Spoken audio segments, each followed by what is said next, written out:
ఉన్న బంగారాన్ని విడిపించి ఆ రోజు ఆన్లైన్ రేటుకే మేము కొంటాం. Sharma gold company. నమస్తే, వెల్కమ్ టు సుమన్ టీవీ. నేను మీ యామ్ని. ప్రస్తుతం మనతో ఉన్నారు ప్రముఖ ఆధ్యాత్మికవేత్త, ప్రముఖ జ్యోతిష వాస్తు పండితులు సుభాష్ శర్మ గారు ఉన్నారు. గురువుగారితో మాట్లాడి మనకున్న సందేహాలను అడిగి తెలుసుకుందాం. నమస్కారం గురుగారు. శ్రీమాత్రే నమః. గురుగారు, ఇప్పుడు ఆశ్లేష నక్షత్రంలో పుట్టిన వాళ్ళకి అంటే బలి పూజ ఒకటి చేస్తారు కదా, ఆశ్లేష బలి పూజ అని. కొంతమంది గోదావరి నది తీరంలో చేయాలంటారు, కొంతమంది సముద్ర తీరంలో. ఎక్కువగా అయితే కుక్కి సుబ్రహ్మణ్య స్వామి ఆలయంలో చేస్తే మంచిదంటారు. అసలు ఎక్కడ చేయించుకోవాలండి పూజ అనేది? చాలా మంచి ప్రశ్న. ఎంతో మంది ఎన్నో రకాలుగా ఈ ప్రశ్న గురించి అడుగుతూనే ఉన్నారు. నిజానికి ఆశ్లేష నక్షత్రం అనేటటువంటి సర్ప నక్షత్రం కాబట్టి ఆ నక్షత్రంలో పుట్టినటువంటి జాతకులు సర్పదోషంతో ఉన్నటువంటి వారు కాబట్టి ఆ నక్షత్రంలో పుట్టినటువంటి ఏ జాతకుడైతే ఎవరైతే ఉన్నారో నిజానికి ఇది గోదావరి క్షేత్రం చేయడం అనేటటువంటిది ఒక పద్ధతి. అలాగే ఇది పుణ్యక్షేత్రమైనటువంటి కుక్కీలో చేయడం అనేటటువంటి ఒక పద్ధతి. అయితే ఇక్కడ పద్ధతులు అనేటటువంటివి చెప్పినటువంటి విషయాన్ని బట్టి చూస్తే ఇవి సాంప్రదాయాన్ని బట్టి ఆచారాన్ని బట్టి నిర్ణయించడం జరుగుతుంది.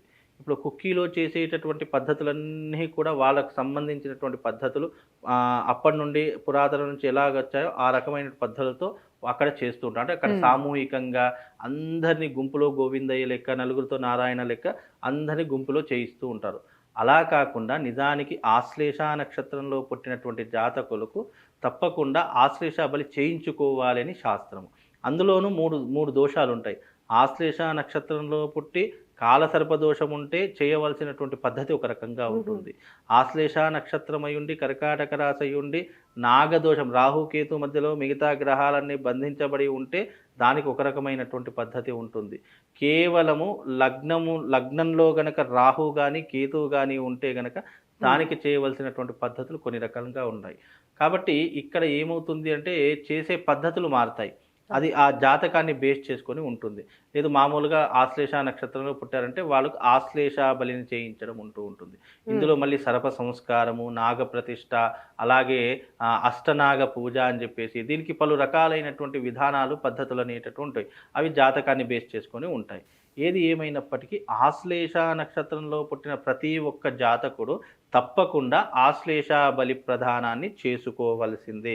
అది ఎవరైనా సరే, ఆడవాళ్ళైనా సరే, మగవాళ్ళైనా సరే, పిల్లలైనా సరే, పెద్దవాళ్ళ, దానికి వయసుతో నిమిత్తం లేదు, దేనితో సంబంధం లేదు. పరిహారం మాత్రం తప్పకుండా చేయించుకోవాలి. లేదు అనంటే అది వంశపారంపర్యంగా వెంబడిస్తూనే ఉంటుంది. తరతరాలుగా దాని యొక్క ఏదైతే నెగిటివ్ ఇంపాక్ట్ ఉందో దాన్ని అనుభవించవలసినటువంటి దౌర్భాగ్య స్థితి ఏర్పడుతుంది. లేదా జన్మాంతాల వరకు ఆ యొక్క కర్మ అనుభవించవలసినటువంటి దౌర్భాగ్య స్థితి ఏర్పడుతుంది. కాబట్టి అలా ఏర్పడకుండా ఉండడానికి ఆశ్లేష నక్షత్రం కర్కాటక రాశిలో పుడితే గనక తప్పకుండా వాళ్ళు ఆశ్లేష బలిని చేసుకోవాలి. అంటే ఈ నక్షత్రంలో జన్మించిన వాళ్ళకండి ఎలాంటి సమస్యలు అనేది ఉంటాయి ఎక్కువగా? అయితే దీనికి శాస్త్రం చెప్పినటువంటి సూక్తి ఏంటంటే కనుక ఆశ్లేష నక్షత్రం అనేటువంటి సర్ప నక్షత్రం కాబట్టి ఈ ఆశ్లేష నక్షత్రంలో పుట్టినటువంటి వారికి ముఖ్యంగా చూయించేటటువంటి సూచనలు ఏంటంటే వివాహ విషయంలో చాలా ఇబ్బందులు వస్తాయి. లేదు వివాహం అయిపోయింది అంటే భార్యాభర్తలు విడిపోవడానికి కారణమవుతుంది. వాళ్ళిద్దరికీ చీటికి మాటికి గొడవలు రావడం ప్రారంభమవుతుంది. ఉన్న ఆస్తులన్నీ పోగొట్టుకోవడం మొదలవుతుంది. లేదా తాతలు సంపాదించిందో, తండ్రులు సంపాదించిందో వాళ్ళ ఆస్తుల మీద పడి తినడమే తప్ప సంపాదించేటటువంటిది ఏదీ లేకుండా పోతుంది. అవగాహన లేకుండా పోతుంది. సంతాన సమస్యలు అనేటటువంటివి ఎక్కువగా వస్తూ ఉంటాయి. గర్భపాత దోషాలు, లేదా మొదటి సంతానము పడిపోయి రెండవ సంతానం కోసం ప్రయత్నించడము, రెండవ సంతానం కోసం ఎంత ప్రయత్నించినా కాకపోవడము, ఇలాంటి ప్రయత్నాలు ఎక్కువగా ఉంటూ ఉంటాయి. అలాగే ఆస్తుల విషయంలో కానీ, అన్నదమ్ముల విషయంలో కానీ, స్త్రీ విషయంలో కానీ ఎక్కువగా గొడవలు పడేటటువంటి సందర్భాలు, సిచ్యువేషన్లు ఏర్పడేటటువంటి అవకాశాలు ఉంటాయి.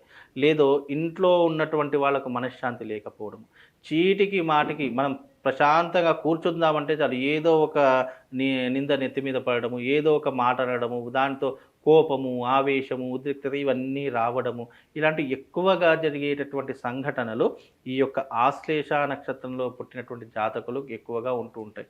ఆశ్లేష నక్షత్రంలో పుట్టినటువంటి జాతకులకు చాలామంది ఎమోషనల్ బ్లాక్మెయిల్ చేయడానికి చూస్తూ ఉంటారు. చాలామంది వాళ్ళని వాడుకొని వాళ్ళ యొక్క అవసరాలు తీరిన తర్వాత వాళ్ళను తన్నేయడం జరుగుతున్నటువంటి సిచ్యువేషన్లు ఉంటుంటాయి. ఎందుకంటే బికాజ్ ఆశ్లేష నక్షత్రంలో పుట్టినటువంటి చాలా గొప్ప తెలివితేట కలిగినటువంటి వారు, దేన్నైనా సాధించేటటువంటి గొప్ప నైపుణ్యం కలిగినటువంటి వారు ఆశ్లేష నక్షత్ర జాతకులకు. వాళ్ళకు ఉన్నటువంటి టాలెంట్ కానివ్వండి, వాళ్ళకు ఉన్నటువంటి శక్తి సామర్థ్యాలు కానీ ఏ నక్షత్రంలో ఉన్నటువంటి వారికి కూడా ఉండవు. బికాజ్ అంత గొప్పనైనటువంటిది ఆశ్లేష నక్షత్రం.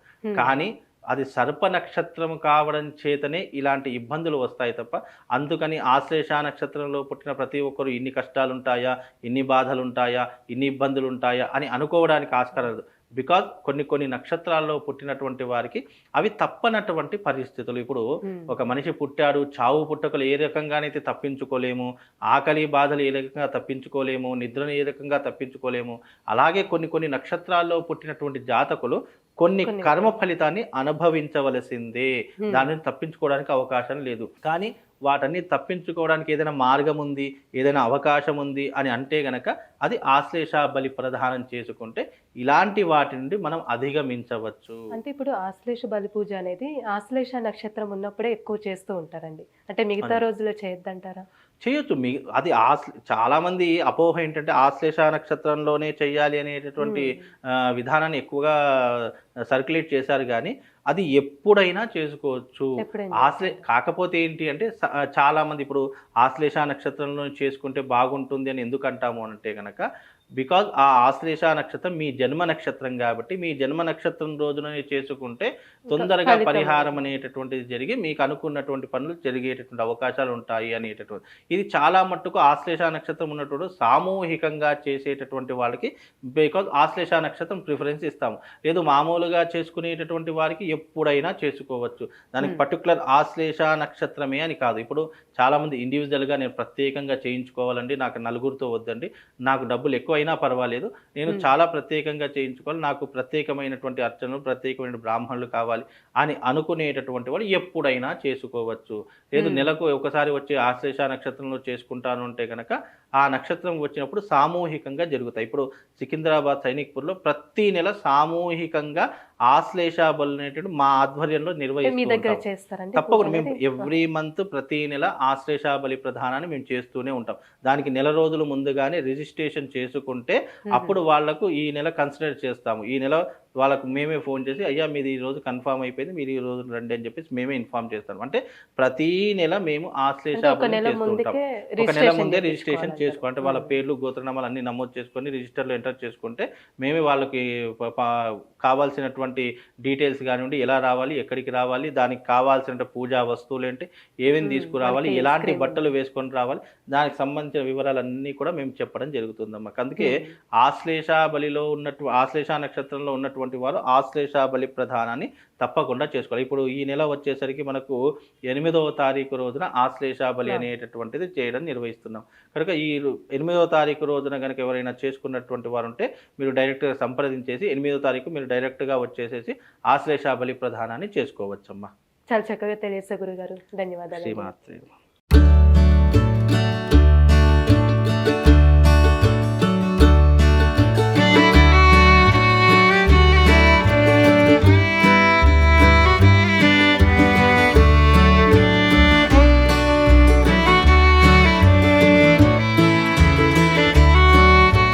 సుమన్ టీవీలో మీ పర్సనల్ అండ్ బిజినెస్ ప్రమోషన్స్ కోసం కింది నెంబర్కి కాంటాక్ట్ చేయండి.